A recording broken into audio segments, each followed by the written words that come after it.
Malam hari ini saya tidak sendirian, saya Tuti dan saya ditemani oleh Kak Tasya, Imi Tasya Kristi Sahuleka. Iya. Susah ngapalinnya. Pertemuan kedua, pertemuan pertamanya saya dengan Kak Tasya ini Minggu tanggal 2. Tanggal 2 Juni langsung kita todong untuk hari ini. Oke, sebelum berkenalan lanjut, kita akan berdoa terlebih dahulu. Mari kita berdoa.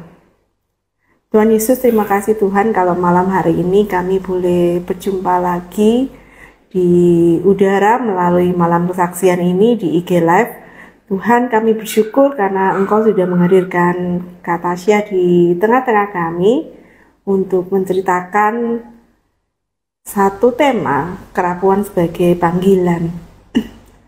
Tuhan Yesus berkati segala peralatan, segala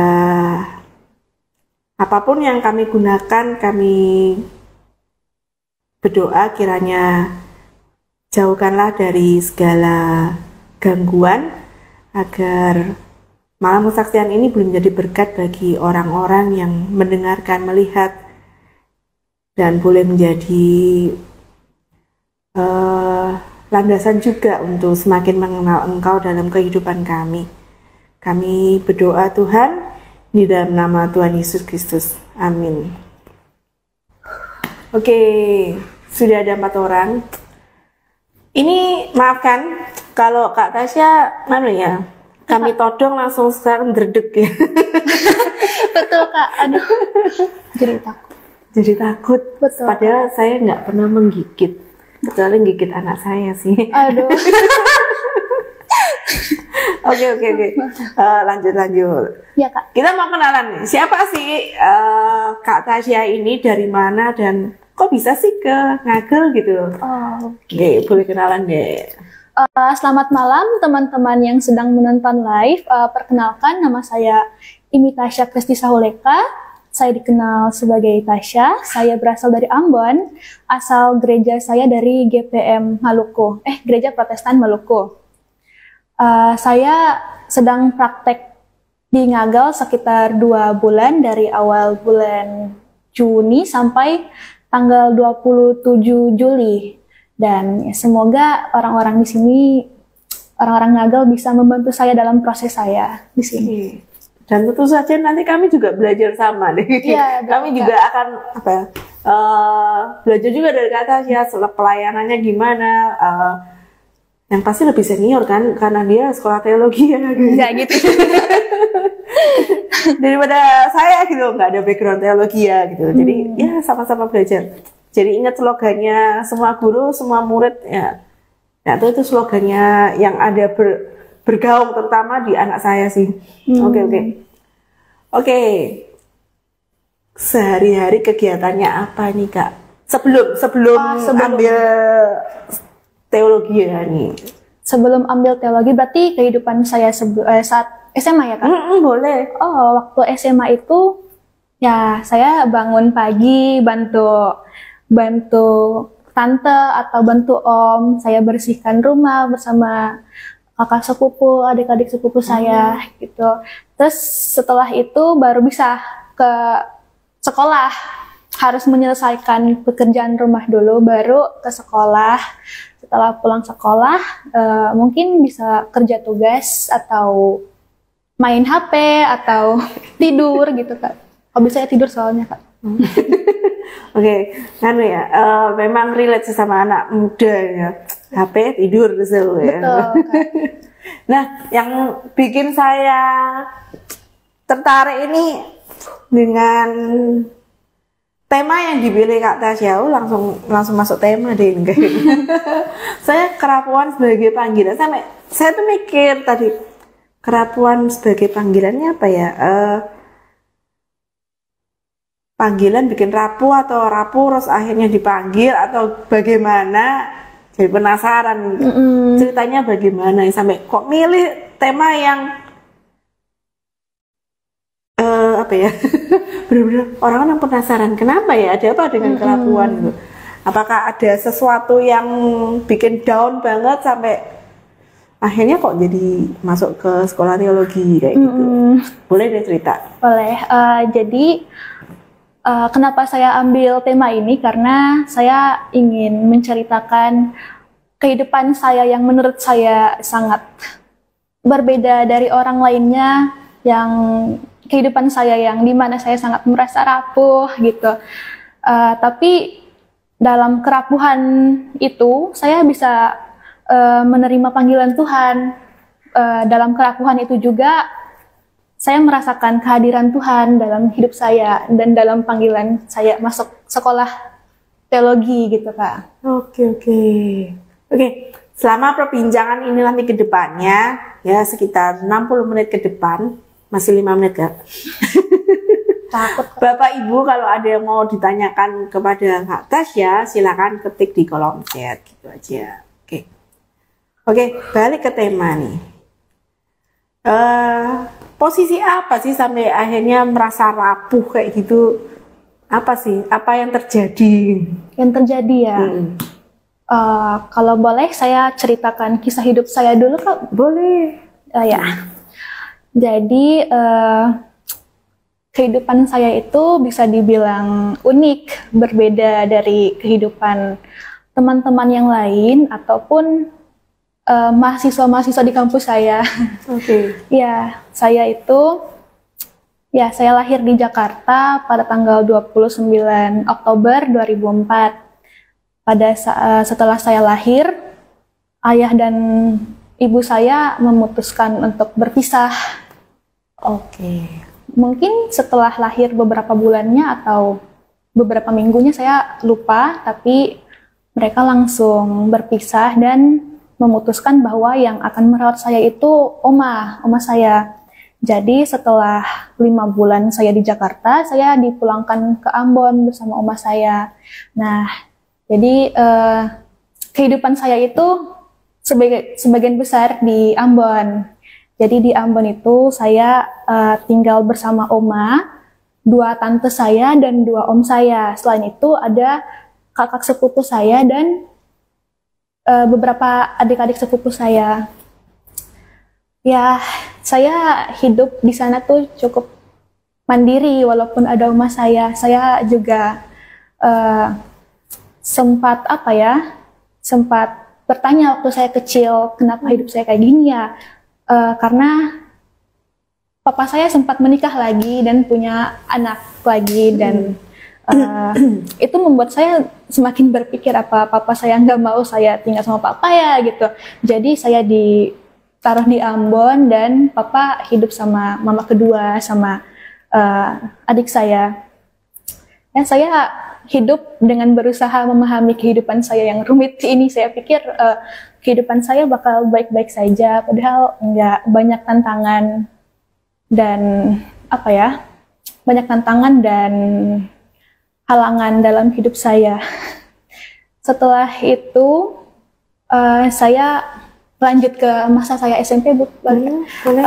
Waktu SMP saya mulai merasakan overthinking, frustasi, dan frustasi itu tuh yang bisa sampai ke depresi gitu Kak. Udah mulai berat. Jadi pada masa-masa itu, masa-masa SMP, saya tuh menanyakan, kenapa saya harus lahir ya? Kenapa saya nggak mati aja dari dulu? Kenapa saya nggak dilahirkan aja gitu? Soalnya saya bingung posisi saya dalam keluarga. Saya selama ini nggak dapat kasih sayang dari orang tua gitu. Mama saya tidak bisa hubungi. Papa saya juga bukan susah dihubungi, tapi lebih fokus ke keluarganya yang itu, walaupun setiap bulan juga dikasih uang bulanan ke oma saya, tapi saya tidak merasakan kasih sayang dari papa saya gitu. Terus itu yang mungkin jadi pikiran saya saat itu, dan hal ini tuh berlanjut sampai saya masuk SMA, di mana depresi saya tuh mulai mendalam, mulai berat, dan waktu SMA itu saya mulai merasakan mulai ingin mencoba menyakiti diri sendiri dan juga sampai ingin mengakhiri hidup saya sendiri gitu. beberapa kali saya pernah coba untuk bunuh diri, tapi syukurlah nggak terjadi Kak, karena saya juga pikir gimana nasib orang-orang di sekitar saya, gimana perasaan mereka kalau saya mengakhiri hidup saya secara tragis, kayak sia-sia aja gitu Kak, kehidupan yang saya jalani selama ini. Saya pikir bunuh diri itu adalah solusi terbaik, padahal ternyata enggak. Nah, perlahan-lahan seiringnya waktu perasaan depresi itu mulai memudar, perasaan ingin bunuh diri juga hilang, dan saya lupa kenapa bisa tiba-tiba hilang gitu, tapi intinya saya langsung langsung lupa soal hal itu. Nah, jadi pernah ada kakak sepupu saya yang kebetulan juga sekolah teologi di kampus saya. Dia sering datang untuk berlibur pas Natal Kak. Jadi saya sering bertanya-tanya tentang bagaimana kehidupan dia di kampus, dan dia juga sering menjelaskan kepada saya apa yang dia pelajari dari kampus. Dari apa yang dijelasin itu, saya sering memberikan pertanyaan kepada kakak saya kayak, kenapa ya Tuhan kayak gini? Kenapa Tuhan menciptakan dunia? Kenapa Tuhan bisa menciptakan saya juga gitu? Saya berpikir seperti itu karena ya untuk apa ya kita ada di dunia ini gitu. Dan dia saking banyaknya pertanyaan yang saya berikan, dia juga jadi bingung nih mau jawab yang mana gitu. Jadi akhirnya dia bilang dalam bahasa Ambon Kak, sip banyak tanya saya pergi sekolah di beda sekolah sana toh, biar saya bisa mengerti gitu. Artinya itu kayak, kamu tuh banyak nanya, mending langsung aja sekolah di sekolahku gitu, biar langsung ngerti gitu. Dan aku sempat ragu soal itu kayak, mau jadi arsitek tapi, mau jadi psikolog tapi ya kalau aku nggak masuk teologi, aku makin kepo Kak gitu. Jadi ya akhirnya aku memutuskan masuk teologi dan keluarga pun setuju saya masuk ke situ Kak. Nah, di kampus tuh saya banyak belajar banyak hal dari situ Kak. Selama beberapa kali berkuliah, saya merasa bahwa ada beberapa pertanyaan saya yang telah terjawab dari dulu. Kenapa harus ada saya di dunia ini? Saya juga rasa kalau ternyata masuknya saya ke kampus ini tuh bukan karena Tuhan ingin menjawab rasa penasaran saya saja Kak, tapi juga saya merasakan bahwa itu adalah panggilan Tuhan gitu. Saya merasa bahwa pengalaman saya di sini, di kampus, bisa saya bagikan ke teman-teman saya, ke teman-teman yang mungkin bertanya-tanya seperti saya, kenapa dia bisa ada di dunia ini, bertanya tentang kehadirannya dia, ataupun tentang tujuan hidup dia tuh, ya mungkin saya rasa saya bisa membantu orang-orang seperti itu. Saya juga sharing jadinya ya. Iya, sharing.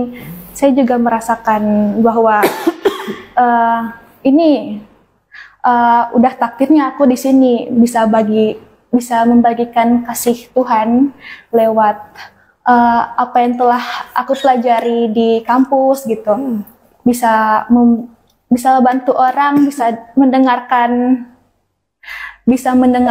bahkan memahami mereka, bisa membantu mereka untuk perjalanan spiritual mereka, bisa juga membangkitkan kekuatan iman mereka Kak gitu Kak. Oke. Selama 4 semester ya berarti? Iya Kak, betul, 4 semester. Selama 4 semester perjalanan kayaknya nggak mudah juga ya mestinya. Betul Kak, banyak tantangan. Ada ya tantangan gitu, ada apa ya? Tarik ulur nggak ya kira-kira? Apa ya? Mungkinan dari kita kayak ada tekanan batin, tapi karena namanya sekolah teologi ya kan, itu kan jadi apa yang aku lakukan ternyata salah, ternyata harus begini, ternyata harus. Nah, itu apa sih yang apa ya, Kak Tasya ini apa ya kok jadi meresponnya bagaimana nih? Kan meresponnya kan dari apa yang sudah kita alami, ternyata setelah kita belajar teologi, ternyata ada mungkin ada perasaan nggak terima ya, kok kayak gini, mestinya harus apa. Nah, itu meresponnya bagaimana nih? Nangkep nggak ya? Agak bingung dikit sih kan. Gini nih, kalau misalnya kita sudah tahu apa yang kita lakukan di masa lalu ternyata salah ya. Oh iya, betul. Itu. Nah, kadang kan masih ada flashback itu, kita tahu itu salah, tapi ini yang dari perkumpulan, dari teman-teman yang saling menguatkan, itu kan ada posisi yang kita biasanya kita harus mundur, harus bisa move on. Nah, pada saat itulah biasanya kan ada kontroversinya. Nah, itu gimana cara meresponnya itu, melakukan atau tidak melakukan. Nah, itu caranya menentukan, memutuskannya tuh bagaimana tuh? Kalau lihat dari tindakan saya yang ingin mengakhiri hidup saya itu, ya saya baru menyadari bahwa itu adalah hal yang bodoh, yang untungnya saya tidak lakukan di masa itu. Setelah saya berpikir sekarang, memang apa ya, memang saya tidak menginginkan hidup saya saya mengakhiri hidup saya seperti itu. Cuman saya bingung gimana harus menjalani hidup saya. Waktu itu kan saya belum menemukan jawabannya. Setelah saya berkuliah, ya ternyata butuh sebuah komunitas juga untuk membantu saya keluar dari masalah itu. Ya, yang saya bilang ya waktu itu kan depresinya udah hilang, tapi sempat muncul pada semester ini, Kak. Aku sempat ingin bunuh diri lagi di semester ini, dan ternyata peran dari teman-teman itu tuh sangat menolong saya pada saat itu. Saya memang udah sadar kalau itu salah, kalau ingin bunuh diri, ingin untuk menyakiti diri. Yang pernah saya lakukan dulu, saya ingin melakukannya di semester ini, tapi ya gitu. Itu kan kalau kita lagi stres kan tiba-tiba hilang gitu kan pikiran akal sehatnya. Jadi itu yang saya bilang, Kak, mungkin pengaruh dari teman-teman juga sangat berperan besar dalam kehidupan saya untuk tidak melakukan hal yang bodoh itu lagi.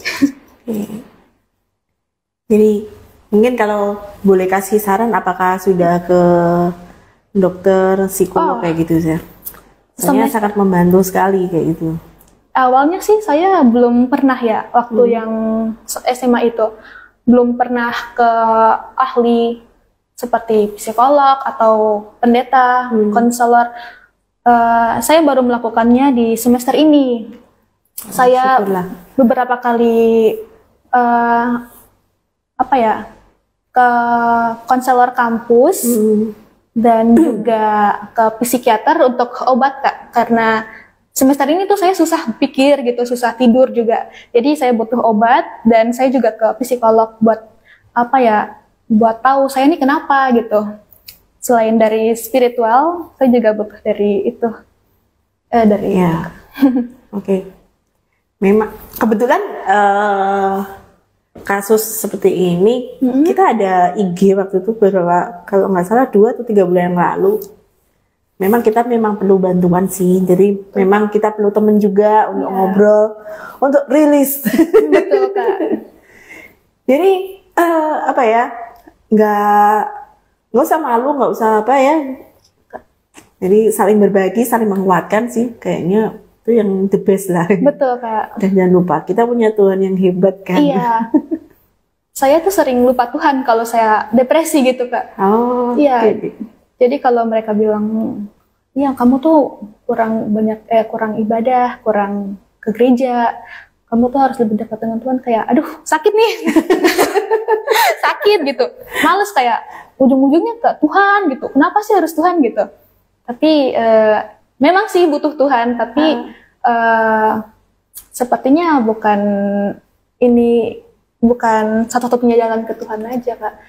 Kita juga mungkin harus ke ahli atau ke teman gitu. Ya. Oke. Maaf Kak kalau tadi agak ini ke Tuhannya. Nggak apa-apa. Kan kita sharing hari ini. Memang apa ya? Sensi, memang agak sensi, dan saya cukup kaget. Ceritanya seperti ini cukup kaget. Oh, kaget Kak? Kaget enggak. Walaupun saya ada sih ada relatif yang sama yang kasusnya sih, tapi masih move on. Jadi tetaplah dalam komunitas kita akan selalu move on. Jadi don't worry. Makasih. God bless you. Oke. Balik ke teologi. Ini sudah 4 semester, udah mantep nih. Belum Kak, aduh masih butuh banyak belajar. Wah, saya ini bukan nih. Apa sih yang udah dipelajari selama ini Kak, selama 4 semester ini? Siapa tahu nih ada teman-teman yang bingung milih. Ini kan lagi lulus SMA, bingung mau kemana. Nah, apa sih yang dipelajari dari teologi ini? Yang saya tahu selama saya 4 semester di kampus, yang penting itu tuh, bukan penting sih Kak, yang paling saya nikmatin prosesnya itu tuh di kelas pastoral, sistematika, perjanjian lama, perjanjian baru, di mana kita belajar memperdalam Alkitab gitu. Juga belajar tentang agama-agama lain, itu kan perlu juga sih Kak. Terus agama masyarakat, bagaimana agama menyentuh ke sebuah masyarakat gitu-gitu Kak. Ya seperti itu Kak. Jadi tiap mata kuliah nih tantangan tersendiri-sendiri ya? Iya. Banyak seru-serunya tapi ya? Terutama di sejarah, tantangannya tuh besar. Selain dosennya juga dosennya juga bukan galak sih, tapi kayak kita takut ke dosennya karena karena udah tua, dan juga kita juga sering dapat nilai yang gak memuaskan di situ karena kita juga Oke, istilahnya dosen killer ya? Ya bisa dibilang dosen killer. Tapi enggak. Mungkin karena namanya sejarah, manusiawi banget ya. Sejarah, aduh, ngapalin tahun, ngapalin ini. Betul Kak, betul. Oke. Ada tantangan yang saya dengar nih, teologi kan harus asrama nih. Kalau di tempat ini gimana nih? Oh, justru asrama tuh seru Kak. Oh, seru. Iya, walaupun setahun, sayangnya juga setahun. Maunya tuh bisa sampai lulus gitu. Karena di asrama juga tuh selain saling mendukung, saling mengenal, kita juga belajar kebersamaan, kekeluargaan dalam sebuah lingkungan itu Kak, pertemanan. Dan untungnya kampus juga mewajibkan hal itu di awal. Jadi pada saat kita butuh bantuan, jadi kayak cepet. Dan ya gitu, kalau di kelas juga asik, kayak rasa sama satu keluarga ya? Satu keluarga ya, begitu Kak. Jadi di asrama berarti satu angkatan ya kalau gitu ya? Iya, satu angkatan, cuman ada bedanya Kak, ada asrama putri dan asrama cowok. Oh iya, oke. Nggak satu. Nggak satu, bahaya. Oke. Apa sih yang seru nih? Seru. Paling seru kalau di asrama nih apa sih? Serunya itu tuh pas kebersamaannya Kak. Oh, pas kebersamaannya. Iya, jadi kan di asrama itu kan ketat soal waktu, kayak ada waktu untuk makan, waktu untuk forum, ngumpul. Tapi yang paling favorit itu waktu kebersamaan, kita main games, terus kayak kadang kita nonton bareng, kita tidur bareng ada satu tempat kan, aula kan Kak. Kadang kita tidur bareng di situ gitu Kak. Jadi nggak perlu kamar berarti ya? Perlu Kak, cuman kadang-kadang kan butuh apa ya, suasana baru. Tidur bareng di aula gitu. Oke. Itu salah satu keunikan di asrama. Oke. Setelah tahun berikutnya ngekos Kak. Sudah ngekos. Iya, Oke. Tantangan baru lagi nih kayaknya. Betul.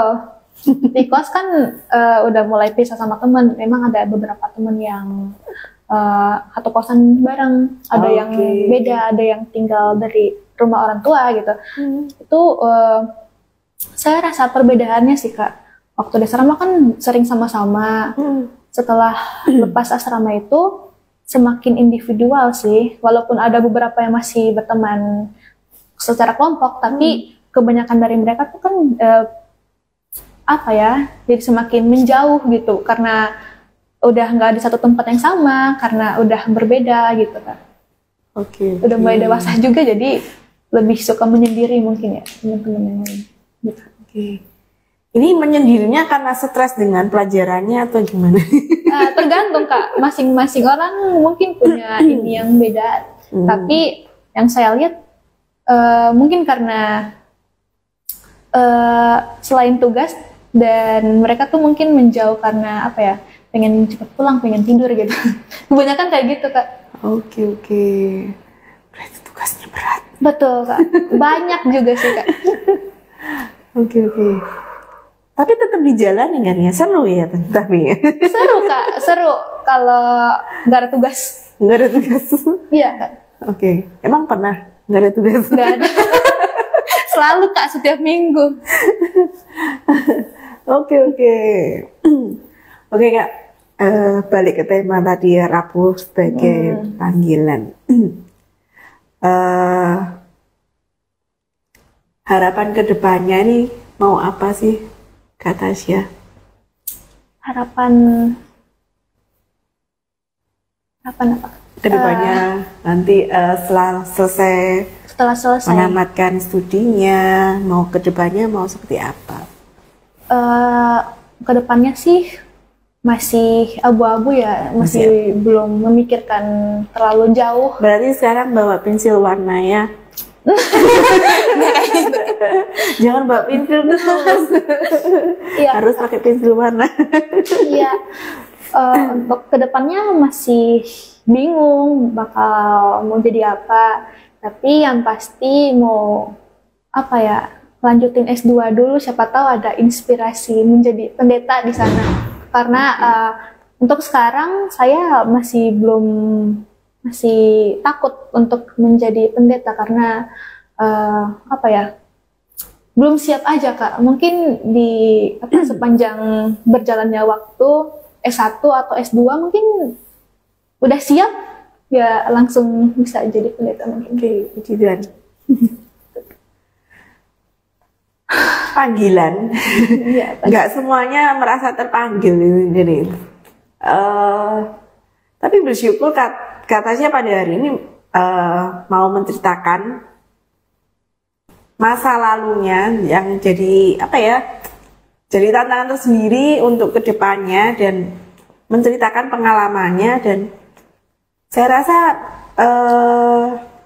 nggak semua orang berani seperti Kak Tasya berani cerita kayak gini, dan saya juga kaget sebenarnya. Jadi makanya agak blank.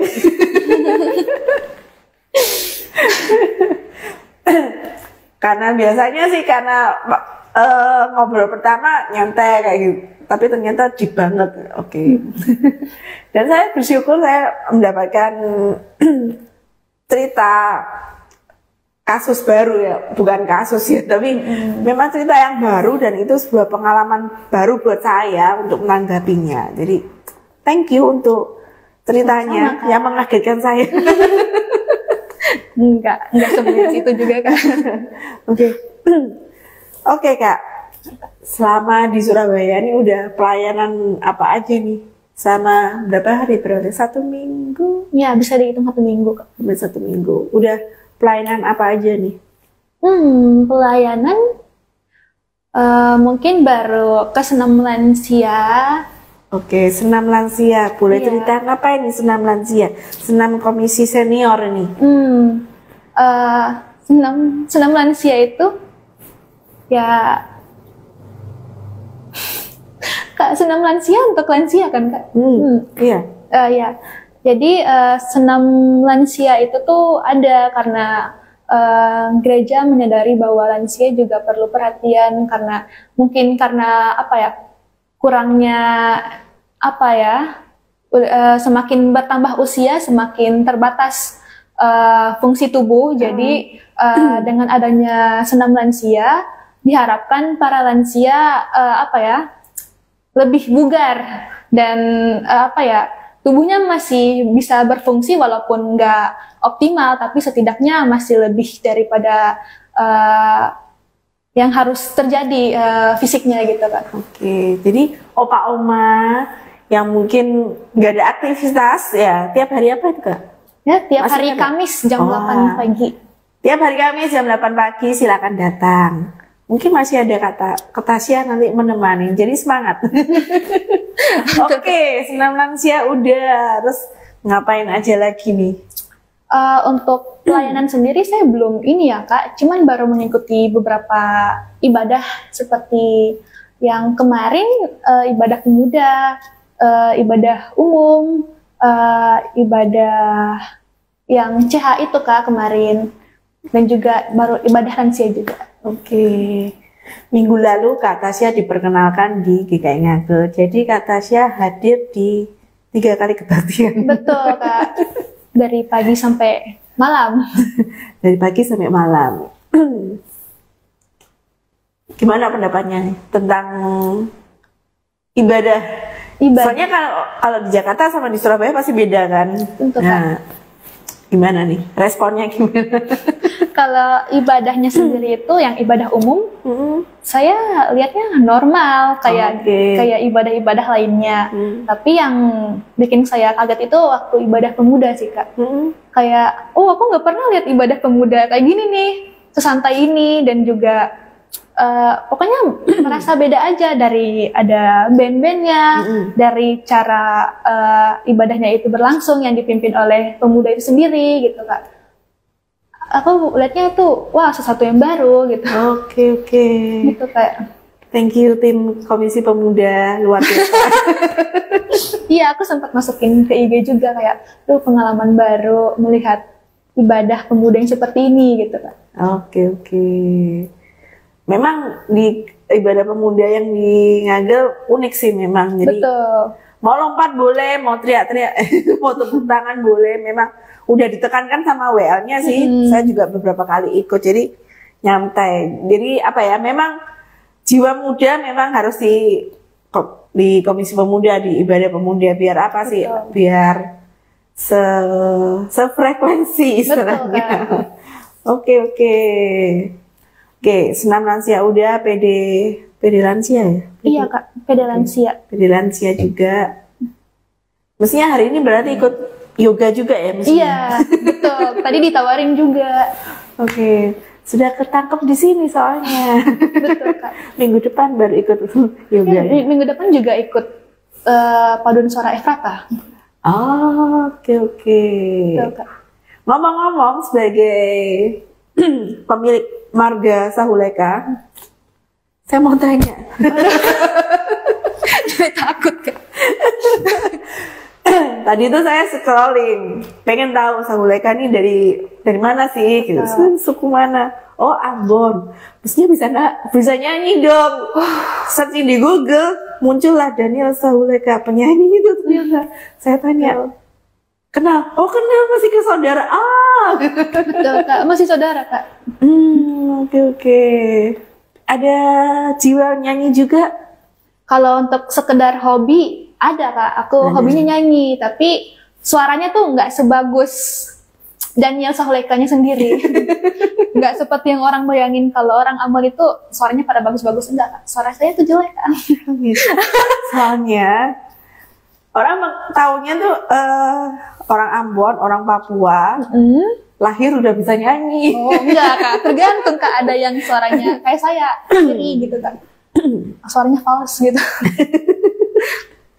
Ditunggu nanti kehadirannya di Paduan Suara Efrata ya berarti ya. Iya Kak. Pelayanan kapan?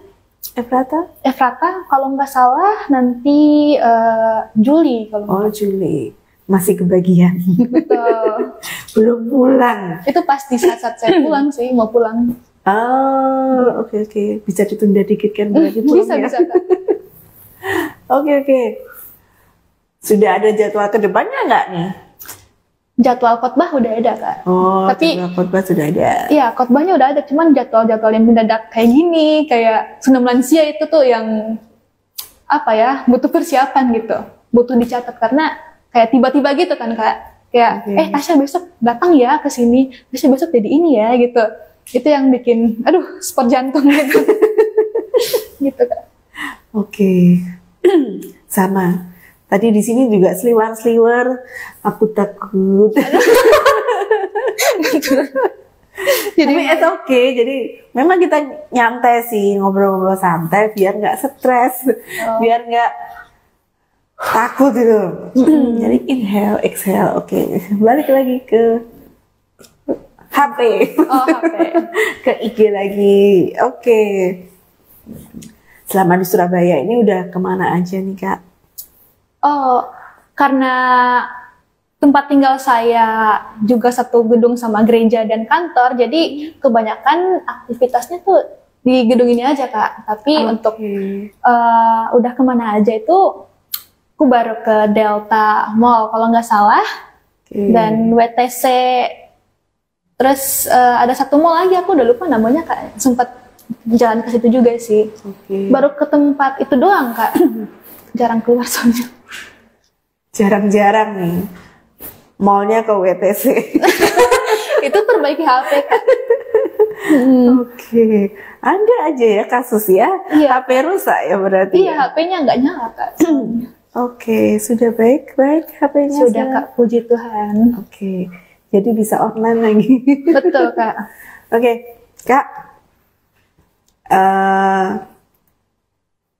Pelayanan ke gereja kayak gini ya. Istilahnya apa? Pelayanan kemasyarakatan ya kemarin istilahnya. Iya, istilahnya kayak.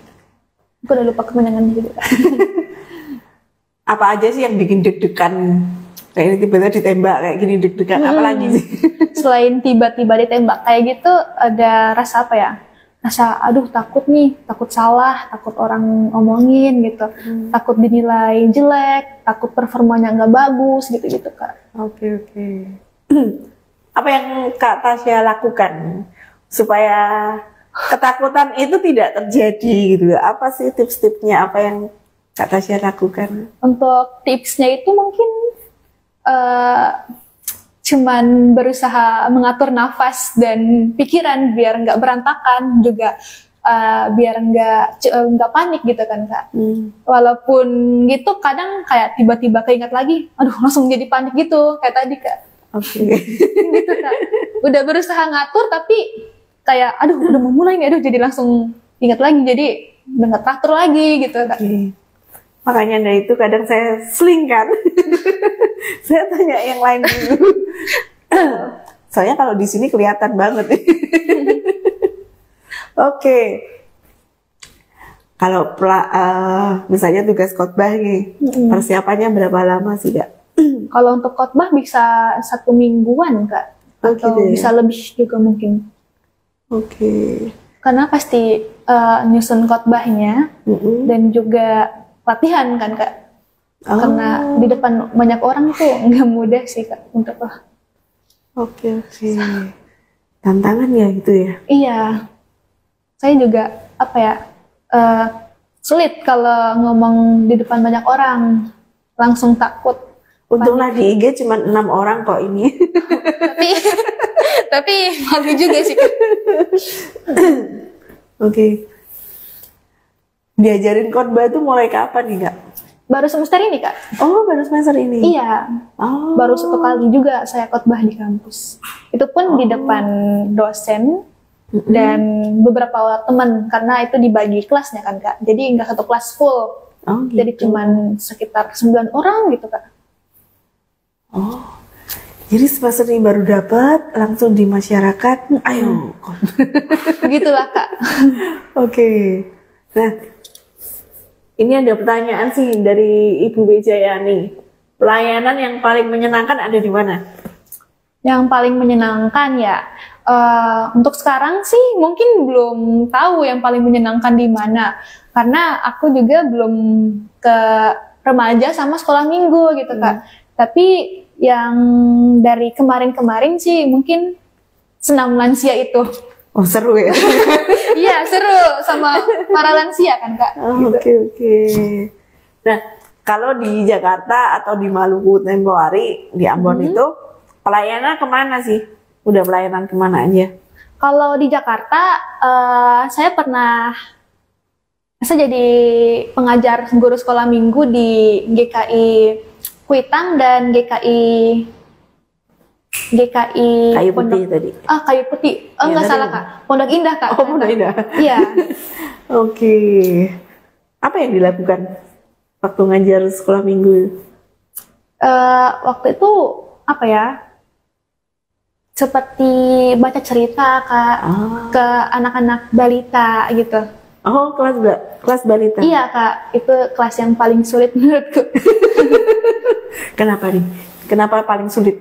Karena harus apa ya, memahami setiap karakter mereka kan ada beberapa anak yang asik sendiri, ada beberapa anak yang introvert, extrovert.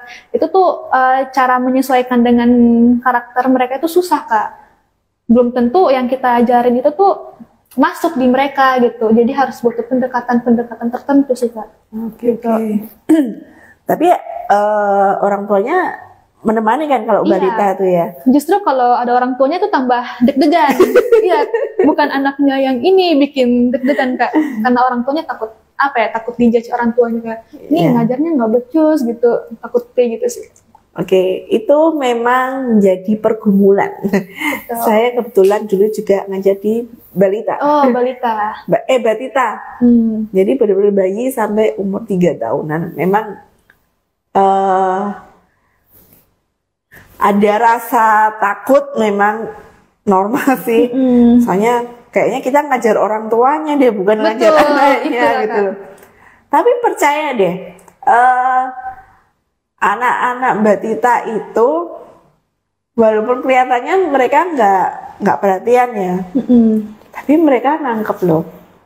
Jadi ada satu masa, boleh kalau saya share ya, seperti nyanyi gitu ya, gerakan waktu itu saya lupa nyanyi apa, dan anaknya tuh bisa di rumah bisa nyanyi walaupun masih babbling, tapi dengan gerakan yang diajarkan. Padahal nyanyian itu paling cuma diulang dua atau 3 kali, tergantung sih. Kalau misal lagunya waktu misal Kambing Bembek misalnya, anak-anak kelihatannya antusias ya, kita akan ulang kayak gitu. Dan mereka bisa nyanyi di rumah walaupun dengan suara babbling kayak gitu. Jadi percaya deh, nggak usah takut khotbah ke orang tuanya. Tapi anak-anak juga mendengarkan sih. Jadi, itu sih. Bentar saya scroll dulu. Barangkali ada yang terlewat. Oke, tidak ada yang terlewat. Nah, terima kasih Bu Wijaya ini pertanyaannya. Nah, ini pelayanan yang paling menyenangkan. Pelayanan tidak menyenangkan ada nggak? Yang pernah, mungkin belum ada Kak. Oh, belum ada. Dan semoga nggak ada. Semoga nggak ada. Oke.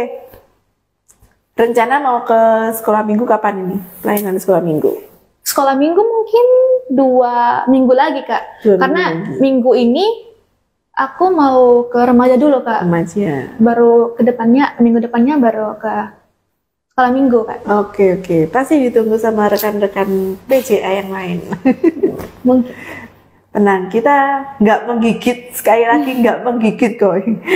Di komisi anak nggak menggigit, di komisi-komisi lain juga nggak ada yang menggigit kan ya? Iya, enggak kok. Nggak ada ya?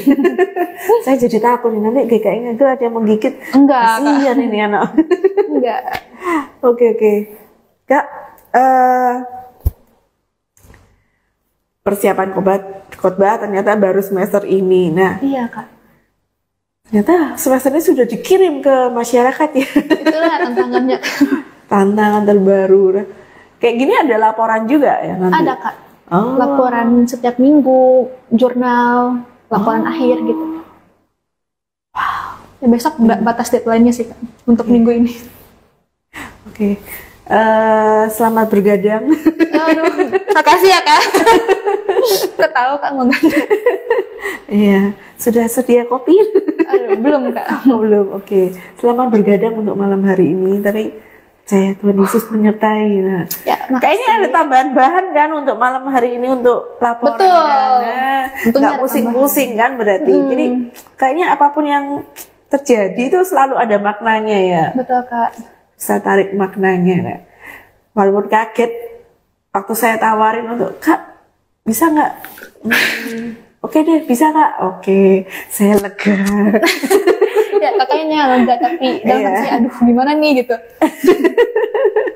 Kata Syahnya yang tidak lega. Tapi ternyata lumayan buat laporan minggu ini ya. Betul Kak.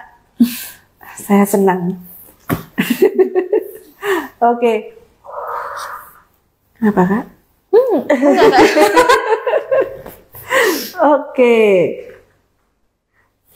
Oke, selain menyanyi, hobi nyanyi tadi, apa bisa main musik ya? Oh, main musik cuman alat musik perkusi aja sih Kak. Oh, kayak djembe kayak gitu ya? Iya Kak, seperti itu. Oke.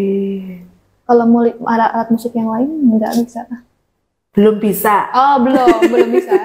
Belum bisa. Oke. Di teologi guys, sekolah tuh apa ada pelajaran musik harus main musik atau apa gitu? Enggak Kak, cuman ada UKM. UKM itu yang saya masak itu bau kencur. Jadi yang alat musik perkusi itu Kak. Oh, bau kencur? Iya namanya bau kencur Kak. Okay. Emang unik. Saya kira tadi salah dengar. Iya Kak.